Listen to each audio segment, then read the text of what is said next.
It is Concetta on here because for the last couple of days, um, I think I've had something on my mind, not sure even how I can articulate it, but I will do my best. And so, what prompted me to go ahead and come on here tonight was I was flipping through TV, um, getting myself together for next week, and I came across the movie 42. And and watching the movie, of course, during Black History Month, there are movies tend to come on because it was the choice between 42 and Hidden Figures. Both were on, and I love them both, and I pretty much watch them both every time they come on. Um, but one of the things that I was thinking about even before I started watching the movie was there are those who say they want to make America great again. And with many of the executive orders that have come out, and even before then, many folks who were opposed to diversity, equity, inclusion work, or those who were opposed to affirmative action. One of the things that I thought about is um, many people feel like, from the perspective of civil rights and many of what we perceived as wins for the civil rights movement, I think somehow people, and by people, I mean me, have misconstrued what was really, or misunderstood, maybe I'll say it like that, misunderstood what was really happening in the midst of the civil rights movement because it was termed as the civil rights movement. So I think there was this false sense of people having a change of heart around seeing everybody as individuals and embracing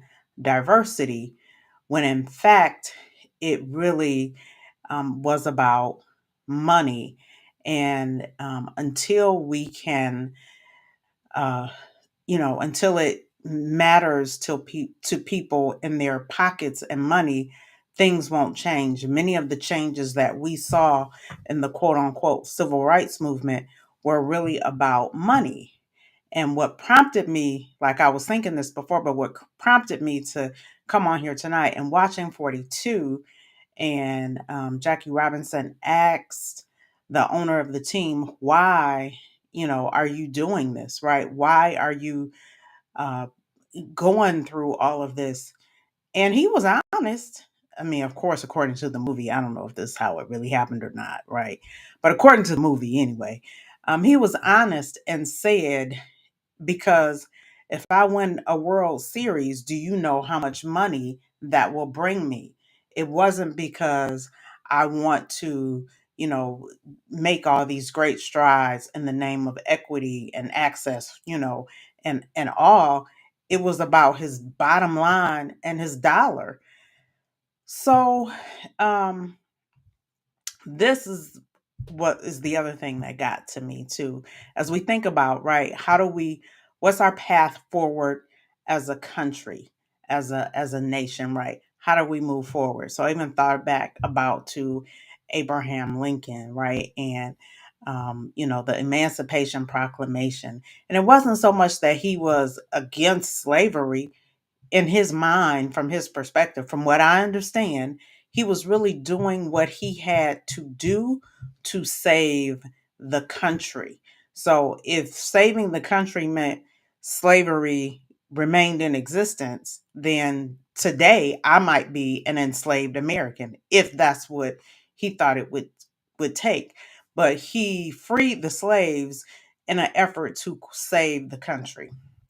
So I said all that to say, I think we have to think about, how can we, where do we have the greatest impact, right? When we think about things like the Montgomery bus boycott, it was effective because again, it it was hitting the dollars in the pockets, right?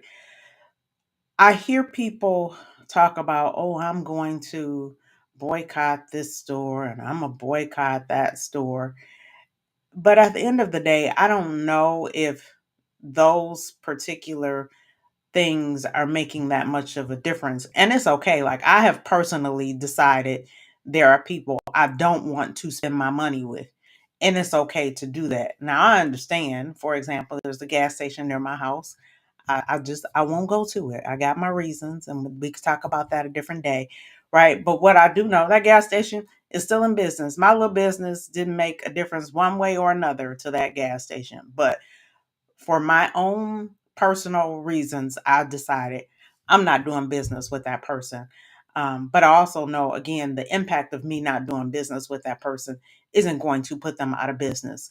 So there are times when maybe it could, but I think when we think about what's the path forward and how do we move forward, even thinking about, I thought about the lunch counters, and this is long. I'm at about 6 minutes. I'm gonna wrap this up.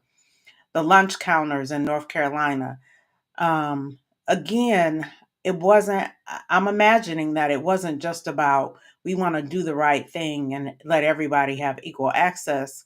It was about people aren't coming to our stores because now people are in here protesting, and people don't want to come here to shop because there's this other situation happening and people are afraid, or whatever the case is. So again, people were, um, the stores were losing money in a broader context and a broader perspective. So anyway, I said all that to say that what I realize is that folks may never see me more than just, as a little black girl or a black woman, and may never fully respect who I am or the capabilities that I have.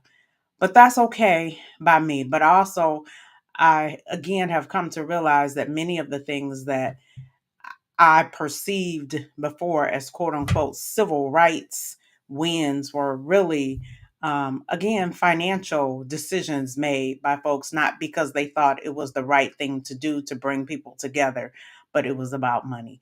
So, anyway, that's all I got for today. I hope whoever you were rooting for in the Super Bowl won. And I'll see you guys next time.